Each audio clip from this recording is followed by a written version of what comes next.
This is a new series that I'm going to call Breaking the Parasocial or something like that, where I'm going to be more or less having conversations with some YouTube video, and let's see how this works. So the first video is going to be this Alice Kristiansen video. I left this long ass comment in it, but we're now going to resume the thing. I'm basically going to play the video like she talks, and I'm going to be like, oh, nice. And then I'm going to pause and say my thing, like if it was a conversation, but it's not actually a conversation. But yeah, let's see how this turns out. Updates. It's been a little while. I think the last long form video I posted on here was when we were living in Maine for the winter. And I had really just started to figure out some stuff. And now I'm living in Nashville. That's where I am right now. And it is cute. There's lots of great restaurants around us. It's a city.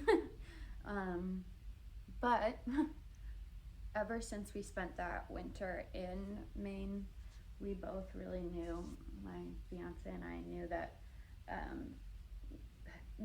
Maine is where we want to be more than anywhere else. And so last summer, we became aware of a piece of land kind of near where we visit in Maine that was for sale. And long story short, we got it. And we want to build a house there eventually. Anyway, it's this blueberry barren. It's full of blueberries and juniper and beautiful trees. And so I posted a couple photos from there last summer, but we spent a lot of time hanging out around there because we eventually kind of want to build our house out there. And so while I am in Nashville, it's we're kind of just planning to head back to Maine. I'm not really a city person. I find it really depressing just to kind of be surrounded by highways and Yeah, me too. Me too. I was considering also these where do I want to live type things, right? Right now I live in a small town, but I like the vibe. I like that it's calm. You have nature around. You can go on walks and stuff like that. And yeah, I don't want to discard the city completely yet. And I think I should spend some time at least in cities to get more of the vibe of it. And yeah, I know some people thrive in the city. I think I get what you mean here, because I know some people thrive in the city, and maybe I could learn that too, and it's in the works maybe. And I enjoyed my time when I lived in the city. But I also think that I enjoy this rural area type vibe more than the city vibe, except for some exceptions that I will mention later, that I will now say. But yeah, basically I like having a lot of space in my house. I like having more space. I don't like being in really cramped places, and I really like staying at home and being in the house. I'm a homebody. I also like cars, so I would like to have a place where I can have cars laying around and it isn't an issue. And yeah, I still think I need to get some city life out of my system because of, I don't know, some kind of fashion type sense of dressing the way you want, and yeah, in a more stylish manner, or in that kind of more city type of way. And also the cultural scene, theater, indie cinema, and smaller artists and stuff like that, and also comedy shows. Also the dating life, and basically more people being around. and also monetary opportunities, basically making money, and more than making money or networking per se, because I don't like the word networking. I prefer the term making friends with people who are doing stuff, right? Those are hard things that are harder to find in rural areas.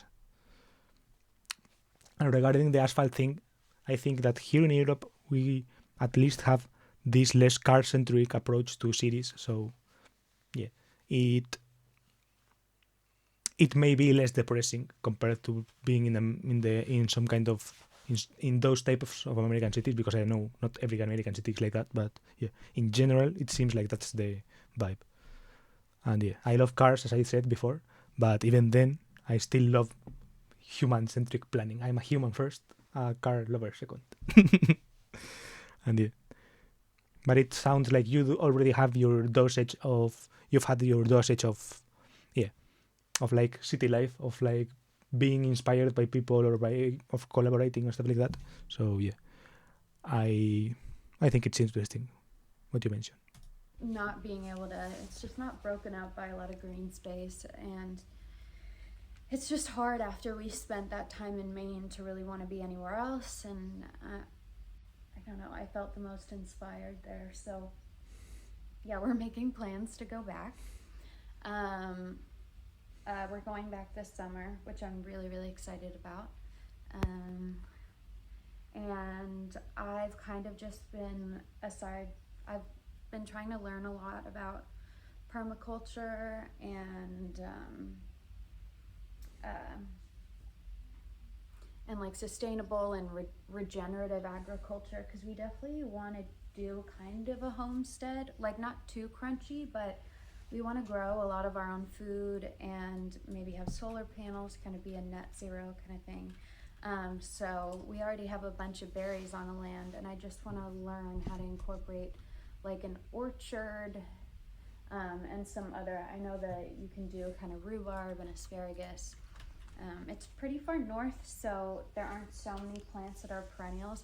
Permaculture, essentially, also if you don't kind of know what it is, I mean, it's a set of principles by which you can basically design a landscape that helps mimic nature and promote like diversity of the wildlife, and also you can have it be like a food forest, so you also can harvest from it. But I just find it really interesting. And on this land, we're obviously just going to build our house on a small part of it. So the rest of the land, I really want to do my best to like take care of, if that makes sense, and kind of promote wildlife up there. And so yeah, that's like one side of things. Yeah, that also makes sense. I like that permaculture or homesteading type of angle, and I don't necessarily think of it that way, because I like the idea, but I hadn't thought of it. I hadn't approached it from that angle. I hadn't really thought of the climate centric or like sustainability in the climatic sense angle. I was more or less thinking of it in more of an independence or like sovereignty. Basically, yeah, not being more in tune to how stuff is grown and grounded, and being more grounded to like the reality of your surroundings, and yeah, how yeah, less tied to these complex abstractions of modern life, of like modern supply chain dynamics, modern logistics, and more tied to like yeah, logistics and all that help with efficiency, help with growth, help with economics and all that, but also the shit comes from somewhere. And yeah, I do want to get that vibe of like get tied back to somewhere where actual shit happens, where the actual shit happens, and seeing it, and seeing the climate, the not the overall climate crisis, but the smaller climate change, yeah, the smaller climate cycles or stuff like that. Basically, the seasons and all that, how that affects your environment, and how that affects your food, and how that affects the things that you can do and that you can grow. That kind of stuff. I was more thinking of it in that angle, but yeah, I found it interesting as well. That I'm really excited about, and I kind of almost want to get this channel up a little bit because I want to post more. Yeah, so other than the main stuff, I've been doing like a lot of these smaller college shows. So I've kind of been traveling around. I was in the Midwest in the fall, and I've got a couple shows in the Northwest this spring, which I'm really excited about. And those have been really fun. They're really low-key. I can kind of play whatever, and I do play a lot of like new music or stuff that I want to try out, kind of. And it's just been really nice, and getting the experience of kind of being on the road, sort of, has been confidence building, even though I was stressed out for a lot of it. But also, I figured out at the end of the trip, because I had a set of shows in the fall for kind of 2 weeks straight, and I had a hard time with my anxiety the first week. I was having a lot of problems with nausea. That's always how my anxiety manifests, and it was awful. And then the second week, I stopped drinking so much coffee. My anxiety really did ratchet down like a lot, and it's kind of funny with anxiety because you really will feel like the world is ending, but sometimes feeling better is like such a simple solution. And like learning that the anxiety like alarm bell thing is just a reaction and not like an indicator of something truly going wrong. Very helpful. But yeah, I just stopped drinking so much coffee, and the second week was a lot smoother and I had a lot less anxiety. Go figure. But yeah, so it's been nice doing those kind of shows and seeing parts of the country I normally wouldn't. And yeah, that's kind of what I'm also hoping to do more just live shows in general in this coming year, and types of shows that I will promote on my Instagram so that you guys can buy tickets if I'm in your area. I know I've really kind of exclusively played shows in the New York area, but I want to do shows all over the US. So I think that'll be really fun and really rewarding, because so much of this, I'm someone who takes her time. I want to make sure things are right before I do anything, and I also don't want to have help from anyone, and I don't want to work with anyone, and I want to do it entirely on my own. So things take a while. And also, I think that the first big part of my career, I just like had zero self-confidence, and I actually had no idea what I was doing or what I wanted to do. So I just feel like now I'm starting to come to the spot where like, yeah, like I'm writing, creating music, and I really want to get out there and like perform it. And I feel more comfortable with the idea of being perceived than I did previously. And yeah, I feel like I hope they'll still have me, because I feel like it's been a while, but you'll still have me. But I really hope to be kind of ramping things up over the next year or so, and I want to document some of that on here. But yeah, so I've been writing a lot. I mean, I've been writing a lot in general over the last couple of years. Reading The Artist's Way really kind of just like broke me open and made it so much easier to write. And I'm going to do a video soon on books that have really helped me with my artistic process, because I'm just finishing the new Rick Rubin one. But The Artist's Way, The Writer Within, I think, is the other one, has been really helpful. And I really loved listening to that on tape, because the author themselves reads the book, which is always nice. Same with all of these, actually, The Artist's Way and Rick Rubin's new book. But the new Rick Rubin book has a lot of really good kind of music applicable advice in it that is similar to the advice given in The Writer Within and and the artist way, but it's like specific to music. And one thing that makes so much sense, but I never thought of before, really, is like using self-restraint and not over listening to your own demos and stuff, because it creates a weird attachment to what you're making. And so there are lots of these really good tidbits in there that feel very applicable to what I'm trying to do. And right now I am really getting into producing and trying to just produce my own music, because I really want to be self-sufficient, because I want to move to the middle of nowhere.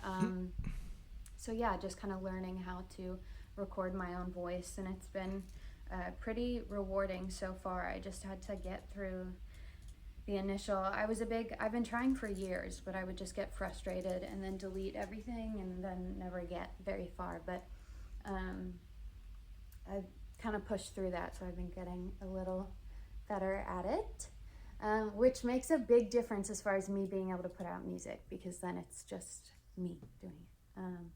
So that's what I'm kind of focused on as far as some things go for the next 9 months or so. Anyway. Yeah, I I like that self sufficiency thing, that when you talked about music, yeah, now in this other context, right, it kind of ties back to what you were saying because of the middle of nowhere thing. And yeah, it's interesting. It's something I relate to as well. I want to be really this self-sufficient person. So it's like I have this struggle of not wanting to become independent until I feel like I can really be independent, like really independent, like self-sufficient in many senses. And yeah, I think I'm too far swung in the direction of this self-sufficiency to the point of inaction side of it.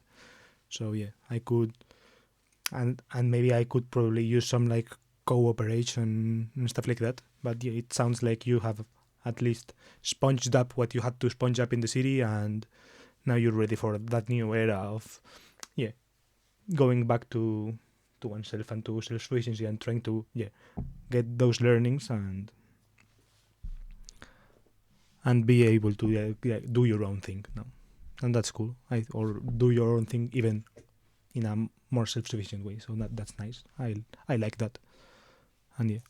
So yeah, tying to the thinking before, it sounds like you have your dosage of that already. Your dosage of the city, you've already had it. So that's nice.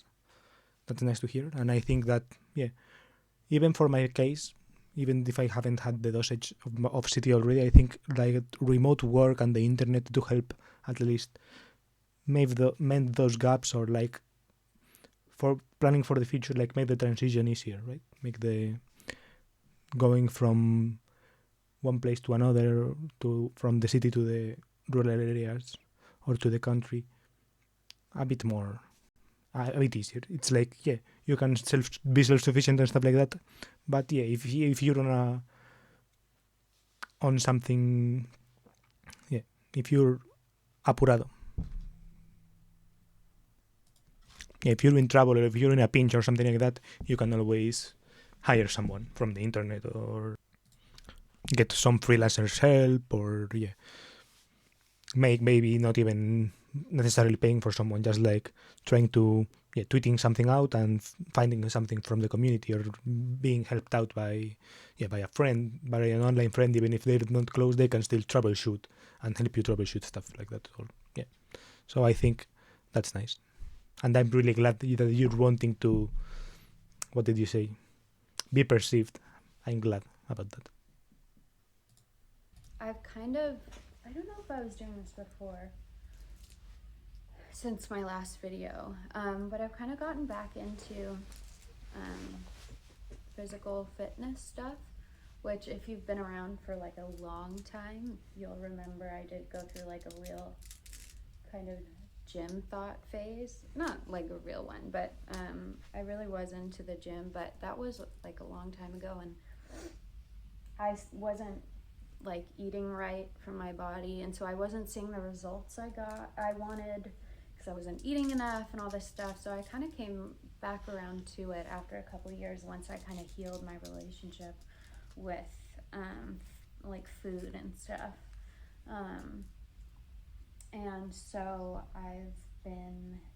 there's this workout program. I don't know what it's called now. It was like Petite Power or something when I did it. I'll link it below because I loved it. I thought it was so great and it made a really big difference.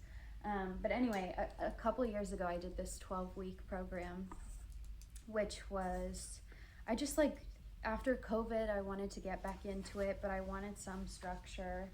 And I don't know how I even found it. But I found there's this woman, her name's April, and I'm like 5'1", and she is, I don't know how tall she is, but also around a similar height. And so she kind of developed this program for women who are on the shorter side because, you know, sometimes they're, I don't know, just normal kind of workouts, not so much normal workouts, but workouts, especially weight training workouts that are geared towards men are maybe not going to be great for us. And also, I learned a lot about kind of cortisol and its role in fat loss and how, I was stressing my body out by doing like really high intensity stuff that I didn't need to be doing. So I've kind of revamped, my workout routine, and maybe I'll post about that a little more. But if you are interested, I'll just link below the program that I did a couple years ago because I had great results from it. I didn't post any pictures because I don't really want to post any before and afters because I know that can be kind of triggering, and but I felt a lot stronger, and I liked the way my body looked.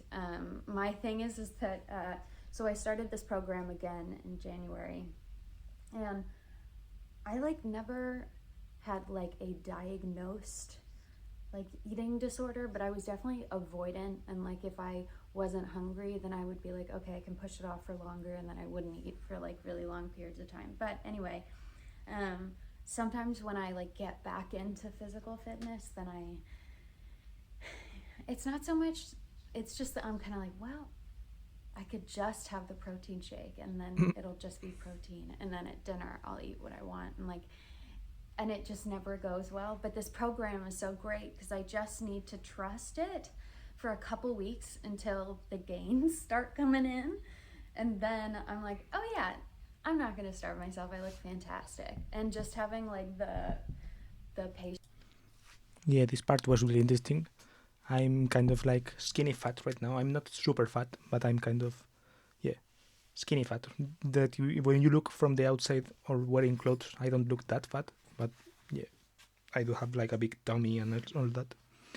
And yeah, I've recently started to trying to be more active and stuff like that.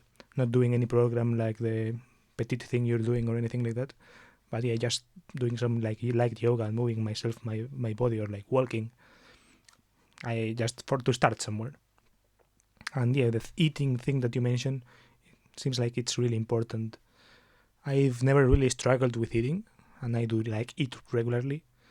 But right now I just skip breakfast, but it's like because I've also my schedule and like my wake up times and all that just basically make it super easy to skip breakfast, so I'm not like worried about it or anything, and I definitely compensate eating in lunch and eating dinner in bigger quantities, so no problem there. I don't really have a problem with eating food.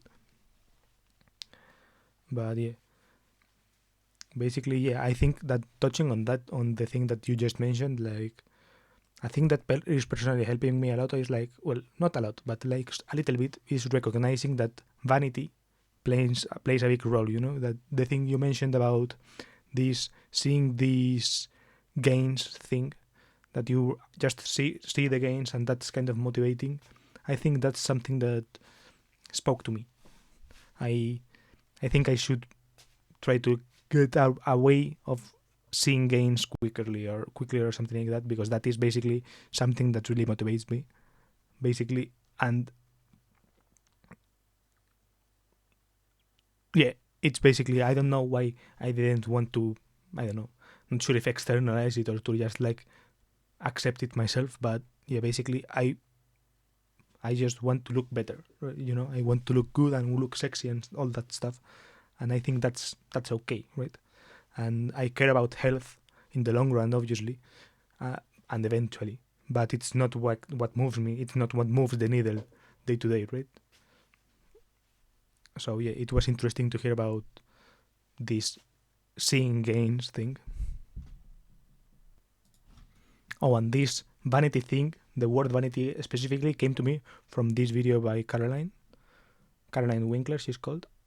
So yeah, I really recommend it. Anyone watching this, if you made it till here, it's probably yeah, you can probably just watch this one, and it's much better. So yeah, I really recommend watching this video here, and yeah, to like continue the conversation, and yeah, basically this is it regarding the fitness.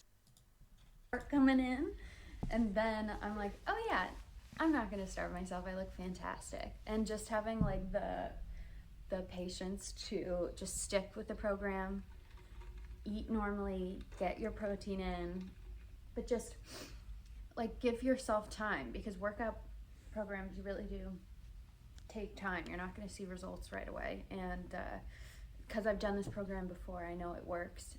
So for me, it helps quell my anxiety when I'm like, am I getting bulky? No. The answer is always no. I have all my aesthetic goals that I've ever wanted to reach were always in the end achieved by gaining muscle. Even stuff I thought, I was like, no, I have to starve myself and get skinny to get that. Nope. Gaining muscle was the answer. It always is. It always has been the answer. And also, you can eat more because you have muscle. I want to eat. It's one of my favorite things. And if you're, I have a train right by my house. I think I'm going to leave it there. So yeah, basically this has been Breaking the Parasocial. Alice Kristiansen. That's going to be the title. The thumbnail is probably going to be me and her side by side, as if we were together in the same room, which is not the case. And yeah, I guess this is part of this new series that may have more episodes or may not, depending on the response, which will probably be zero response. So yeah, depends on how the fuck I feel. And yeah, also this, aside from that series, is also part of my wider project, my 100 video series. This is, I think, video 41.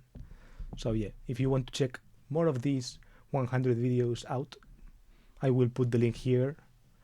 And maybe if the playlist is bigger and this is an episode, this is episode number 1. So if there are more episodes, maybe it will eventually get linked up here or something like that. So yeah, but first you can just check out the rest of the 100 videos if you haven't seen them or whatever. And yeah, there are 40, so you can enjoy yourself by